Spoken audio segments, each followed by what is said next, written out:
First time in Britain's history, there is not a white man in one of the 4 great offices of state. Does that really matter to you? So Liz Truss is the 3rd woman after Margaret Thatcher and Theresa May, of course, to become Prime Minister. She has appointed Kwasi Kwarteng as her new Chancellor, the Eton-educated son of Ghanaian immigrants. Kwarteng was previously Boris Johnson's business secretary. Suella Braverman as well, the former Attorney General, has replaced Priti Patel as Home Secretary. James Cleverly has been promoted from a Foreign Office Minister to the top job of Foreign Secretary. The Labour Party, on the other hand, hasn't even had a female Prime Minister. That's despite all-woman shortlists and, of course, diversity drives upon diversity drives, never-ending diversity drives. But I wanted to know whether or not you really care about this. Do you give a stuff whether or not there's diversity in the Cabinet, or, frankly, whether or not, as well, now you think that the Conservatives, ironically for some, are teaching Labour how to do it when it comes to getting ethnic minorities into positions of power? So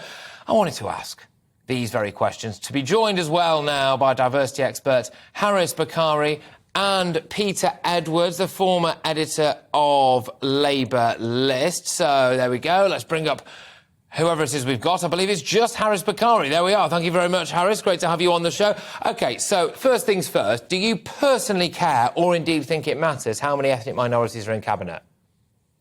Look, I actually don't want to care. And I think we're in a situation now in this country where diversity is at such a position that these things in the past used to be very unique, but actually we're coming to a point where they're becoming the norm. Boris Johnson, when he was elected as Prime Minister, one of the first things he did was to appoint one of the most diverse cabinets in the history of our parliament, in our most diverse parliament. And when he stepped down, he initiated and he enabled to have one of the most diverse leadership campaigns of any political party this country's ever seen. And not just becoming a leader of a party, but the future Prime Minister, in a situation where we either ended up making history by having the first Asian, first non-white Prime Minister, or the 3rd female Prime Minister. So I think diversity is great in terms of making sure that we have the best talent, the best representation. But I don't know Liz Truss personally, but I can assure you she probably wasn't sitting there thinking, I want to make history by having the first black Chancellor. She was thinking about who are the best people in my cabinet, who are the best people in my team, my party, to represent the country in a really difficult period of time. And I think that's the uniqueness of the Conservative Party. It's been able to galvanize those talented individuals who want to make a difference, and they just happen to be black or Asian or people from a different faith or minority background. Well, Harris, you mentioned there, you said there that you could guarantee that Liz Truss won't have been sat around thinking, oh, I've got to get someone from an ethnic minority background in the Cabinet.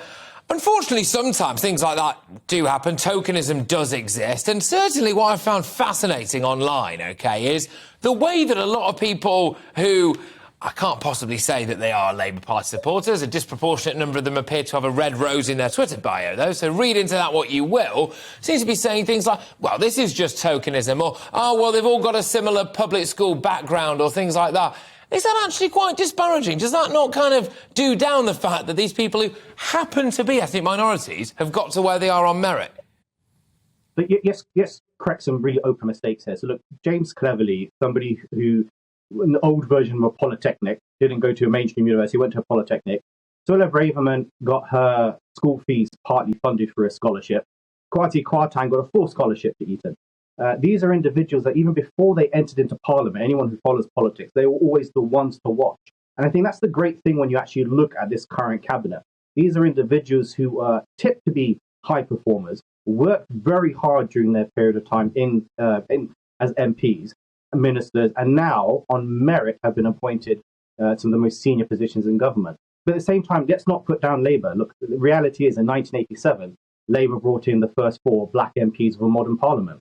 It was through very good work of Tony Blair and also Gordon Brown to spot some of the high caliber ethnic minorities of their time. If you look at Paul Boateng, became the first black minister in cabinet. People like Valerie Amos became the first black female cabinet member, went on to become the leader of the House of Lords, the first black person to ever receive the Order of the Garter.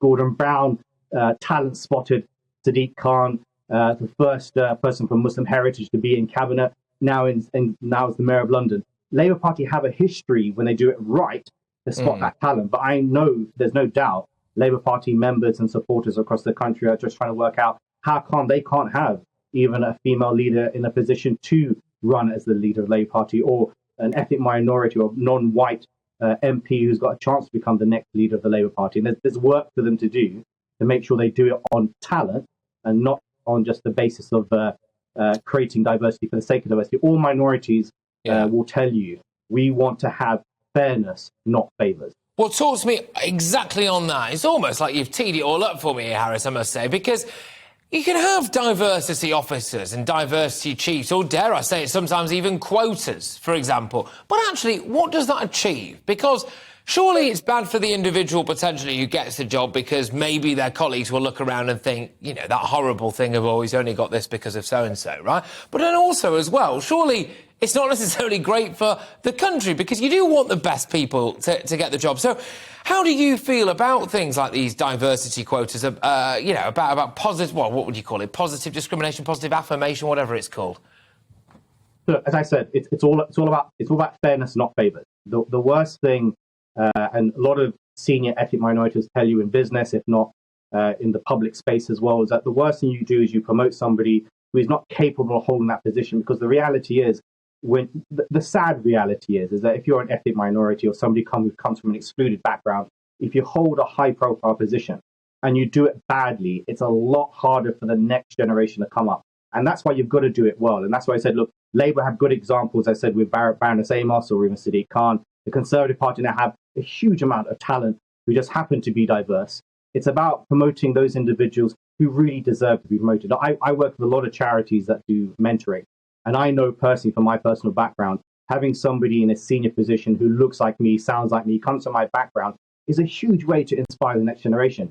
In 2013, I organised an event with Kwasi and Diane Abbott in Parliament, 150 black students. And even Kwasi said at that time, and he was just a junior MP at that time, that seeing Diane Abbott being elected as one of the first black MPs inspired him to also make sure that he wanted to make that difference in the public space and enter into politics. So let's not forget the fact that those individuals can make a huge difference. But again, it's all about merit. It's about putting people through who deserve to be put through. And if the system is fair, those people will rise to the top. If you're a young, aspirational ethnic minority right now who's interested in politics, you'll be looking at the Conservative Party saying, well, look, this is a chance I'm just going to cut in, Harris. Work hard and get promoted. I'm just going to cut in, Harris. Sorry, it's just it was initially supposed to be a more of a roundtable discussion. Peter Edwards does join us now. Harris, stay where you are. Great stuff to hear from you there. Peter, thank you very much. Sorry to have delayed you somewhat there. But look, why is it then that the Conservative Party potentially is outperforming the Labour Party when it comes to things like diversity, despite the fact that Labour and their identity politics appear to be more at the forefront of their policies and their way they operate? Well, first of all, one's got to be realistic and say it's great that not all of the great offices of state are held by middle-aged white men. So that's just a positive in itself. But I'd say there's less diversity in other regards. I certainly don't think there's diversity of opinion, of education, with a lot of people from independent schools. And as you alluded to, Kwasi Kwarteng, investment banker, used to work at Goldman Sachs. I think an MP actually, in a bit of a jibe, called him the minister for Goldman Sachs at one point, which is a little bit harsh, but it gives a flavour of perhaps some of the ideological baggage he might bring. In terms of Labour, I mean, for 20 years, Labour's been sensational in promoting diversity in terms of gender and in terms of ethnicity. And it's obviously, much as I support Keir Starmer, I'm still really keen to see a female leader one day, because there's so many brilliant and clever women in the Labour Party. So I think you could measure diversity in different ways. But of course, you're glad purely all white middle-aged men. OK, well, Peter, I'll just stay there again. I just want to lob it back over to Harris quickly, because on that point that Peter's raised there about there not being enough of a diversity of background, you made a point earlier, Harris, just remind me about some of their backgrounds. Yeah, so look, I think it's unfair. If you look at Kwasi Kwarteng's background, for instance, he got a scholarship at Eton. His mother, in fact, is one of the greatest diversity champions in her field and her profession. If you look at the struggle that his family made as immigrants originating to this country, fantastic to see him as our Chancellor of the Exchequer, but not because he's black, not because he's a family of immigrants, it's because he was the best person for the job. And you can see his trajectory in terms of his career progression.